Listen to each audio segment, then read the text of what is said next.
بسم اللہ الرحمن الرحیم۔ ہمارے مہمان مکرم سے درخواست کروں گا کہ وہ آ کر اپنی کلمات صدارت پیش کریں، یا تو وہ خود تشریف لائیں یا اپنی طرف سے کسی کو بھیج دیں۔ موسیٰ بھائی جو ہے مولانا الیاس صاحب کو اپنا نائب بنا کر یہاں پر بھیج دیں۔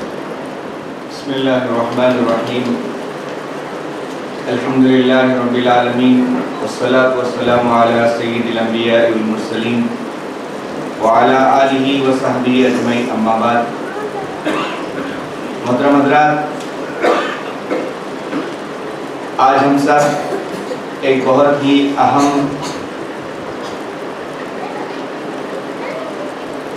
تاریخی پس منظر کے استقبال کے لیے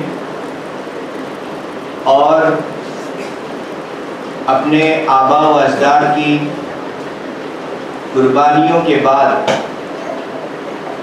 اس ملک میں جاری قانون کو ایک بار یاد کرنے کے لیے یہاں جمع ہوئے ہیں۔ اس دن کو اس خوبصورتی کے ساتھ منانے کی ضرورت اور اہتمام اس لیے کیا جاتا ہے تاکہ ہمیں اپنے اس ملک کا قانون معلوم ہو جائے، ہم سب کو یہ احساس ہمیشہ باقی رہے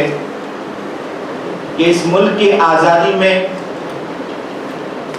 ہمارے اکابرین نے، ہمارے بزرگوں نے جو قربانیاں دی ہیں، ان قربانیوں کے نتیجے میں ہمارے بزرگوں نے اس ملک کو چلانے کے لیے، اس ملک کو آگے بڑھانے کے لیے جو قانون اور نظام بنایا، جسے ہم کانسٹیٹیوشن کہتے ہیں، اسے ہم یاد کریں، جس سے اس ملک کے نظام کو چلانے میں بھی فائدہ ہوگا اور ساتھ ہی ساتھ ہمیں ہمارا حق بھی معلوم ہو۔ جس جگہ بھی عمومی طور پر اس پروگرام کو منایا جاتا ہے، اس کا انعقاد کیا جاتا ہے، وہاں اسکول یا مدرسہ ایک اپنا ایسا پروگرام پیش کرتا ہے جس سے اس دن کا مقصد پورا کے پورا ہم تمام کے سامنے آ جاتا ہے۔ میں یہاں کے معلمین اور معلمات کا خیر مقدم کرتا ہوں اور ان کے لیے تعریفی کلمات کہتا ہوں کہ الحمدللہ بہترین محنتوں کے ساتھ طلباء کو مختلف موضوعات پر تیار کیا گیا۔ کچھ باتیں ہمارے سامنے انگریزی میں آئیں تو کچھ باتیں اردو میں معلوم ہوئی، کچھ باتیں مراٹھی میں ہمیں معلوم ہوئی۔ خلاصہ یہ ہے کہ طلباء عظیم نے ہمارے سامنے اس ملک کی محبت کو، اس ملک کے لیے دی گئی قربانیوں کو بیان کیا۔ یہ وقت، اس وقت جیسے مفتی صاحب نے عرض کیا کہ ہمیں اس بات کو ثابت کرنے کی ضرورت نہیں ہے کہ ہم یہاں کے ہیں، بلکہ یہ تو ہمارے رگ رگ میں بسا ہوا ہے کہ ہم اس دیش کے ہیں اور اس دیش کے لیے۔ جن بچوں نے اپنی اس ننھی منھی زبان سے اس ملک کی وفاداری کے چرچے کیے ہیں، وفاداری کی نظمیں گائی ہیں، کیا وہ بے وفا ہو سکتے ہیں؟ یہ ہمارا مستقبل ہے جو بول رہا ہے کہ اس مدرسے سے اس ملک کے لیے محافظ ملیں گے، غدار نہیں ملیں گے۔ اس ملک کے لیے ترقی کی راہیں ہموار کرنے والے ملیں گے، اس ملک کو برباد کرنے والے نہیں ملیں گے۔ آج جو وقت کی ضرورت ہے، اس ضرورت کے اعتبار سے ہمارے اس مدرسے میں جیسے پہلے حالات کے اعتبار سے مدرسے قائم کیے گئے تھے، اب حالات یہ ہیں ملک کی الگ الگ پالیسیوں کے ساتھ ہمیں ضرورت ہے کہ ہمارے اسکول کے ساتھ ساتھ مدرسے کے نظام ہو۔ الحمدللہ یہ بچے جو ہمارے سامنے اس ملک کو پیش کر رہے تھے، اس ملک کی محبت کو پیش کر رہے تھے، وہ صرف اسکول میں پڑھنے والے بچے نہیں ہیں، وہ قرآن مجید کی تعلیم حاصل کرنے والے، قرآن مجید کو حفظ کرنے والے، قرآن مجید کو اپنے سینوں میں اٹھانے والے ہیں، جن سے متعلق عموماً یہاں کے لوگوں کو یہ بات کا شبہ ہوتا ہے کہ حافظ قرآن مدرسے میں پڑھنے والا بچہ اس ملک سے محبت نہیں رکھتا۔ یہ بات اور ہے کہ آج تک ہم نے کبھی اپنی محبت کے چرچوں کو عام نہیں کیا، لیکن کبھی بھی یہ بات ہمارے مدارس میں نہیں کی گئی کہ ہم اس ملک کے لیے نہیں ہیں، بلکہ ہر مدرسے میں اس ملک کی وفاداری کو سکھایا جاتا ہے۔ اور خصوصیت کے اعتبار سے جب اللہ رب العزت نے انسان کو اس دنیا میں بھیجا تو اس دنیا کا وفادار اور کامیاب انسان کون ہوگا، اس کے لیے اللہ رب العزت نے ایک قانون متعین کیا کہ اس دنیا میں وفادار اور کامیاب انسان وہ ہوگا جو اپنے رب کے ساتھ سچی محبت رکھتا ہے، جو اپنے رب کے حقوق کو ادا کرے۔ جب ایک مسلمان اپنے اللہ کے ساتھ مکمل تعلق کو بنائے رکھے گا تو کبھی بھی کسی بھی وقت کسی کے ساتھ بھی غداری نہیں کرے گا، بے وفائی نہیں کرے گا۔ ہمارا مذہب ہمیں سچائی کی تعلیم دیتا ہے، ہمیں ایمانداری کی تعلیم دیتا ہے،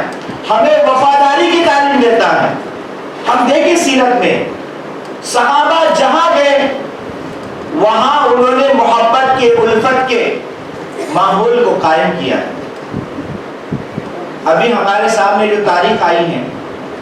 مفتی صاحب نے جو بتایا کہ عرب سے، افغانستان سے، الگ الگ جگہ سے جو لوگ اس دیش میں آئے تھے،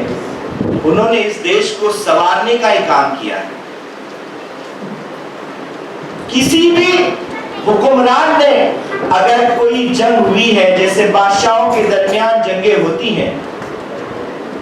ان جنگوں کا مقصد مذہب نہیں تھا، یہ ہم اپنے ذہنوں میں اچھی طریقے سے بٹھا لیں۔ اگر لڑائیاں ہوئی ہے تو انصاف کے لیے ہوئی ہے، اگر لڑائی ہوئی ہے تو دوسرے نمبر پر لڑائی حکومتوں کے اعتبار سے، کہیں پر بھی مذہب کے اعتبار سے اس دیش میں لڑائیاں نہیں ہیں۔ لیکن آج مسلمان حکمرانوں کو اس اعتبار سے بدنام کیا جاتا ہے کہ انہوں نے اس ملک میں